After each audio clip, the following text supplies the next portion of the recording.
Assalamualaikum warahmatullahi wabarakatuh.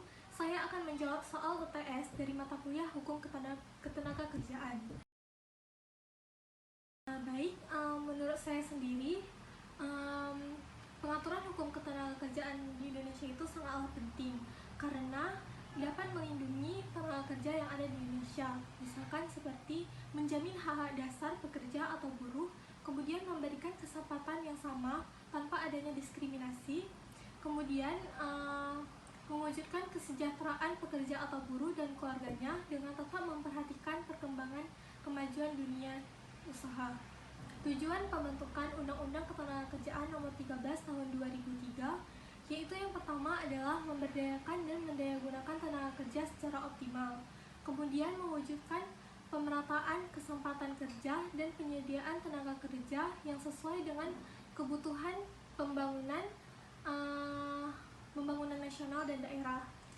Kemudian memberikan perlindungan kepada tenaga kerja dalam mewujudkan kesejahteraan dan meningkatkan kesejahteraan tenaga kerja dan keluarganya.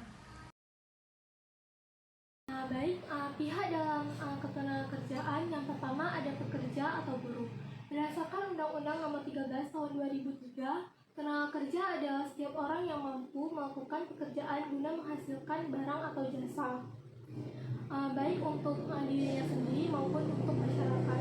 Sedangkan pekerja atau buruh adalah setiap orang yang bekerja dengan menerima upah atau imbalan dalam bentuk lain. Kemudian yang kedua ada pengusaha. Berdasarkan Undang-Undang Nomor 13 Tahun 2003, pengusaha adalah yang pertama adalah orang perseorangan, persekutuan ataupun badan hukum yang menjalankan perusahaan milik sendiri.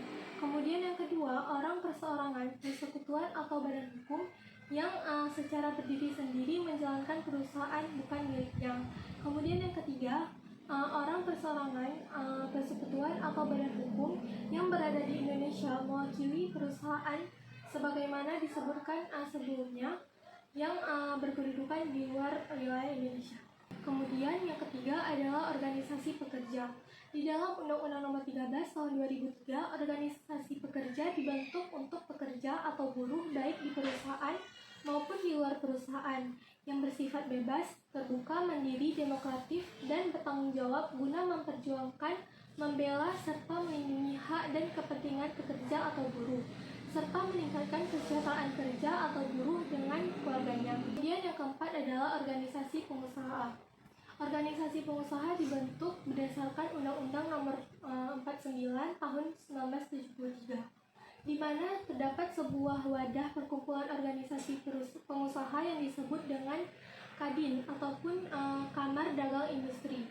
Dan organisasi pengusaha bergerak di bidang sosial ekonomi termasuk ketenagakerjaan adalah APindo atau Asosiasi Pengusaha Indonesia.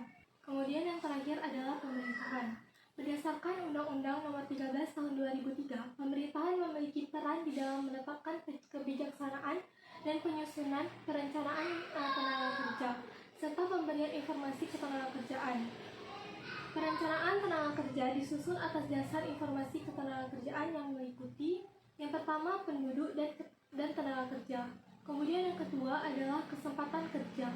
Yang ketiga adalah pelatihan kerja termasuk kompetensi kerja. Yang keempat adalah produktivitas tenaga kerja. Yang kelima adalah hubungan industrial. Yang keenam adalah kondisi lingkungan kerja. Dan yang ketujuh adalah pengupahan dan kesejahteraan tenaga kerja.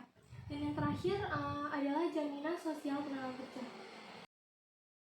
Baik, yang pertama saya akan menjelaskan perjanjian kerja. Menurut Subekti, perjanjian kerja adalah perjanjian antara seorang buruh dan majikan yang ditandai dengan adanya upah atau gaji tertentu yang dijanjikan dan adanya suatu hubungan di peratas, yaitu hubungan berdasarkan pihak majikan yang berhak memberikan perintah kepada si pekerja ataupun atau pihak buruh.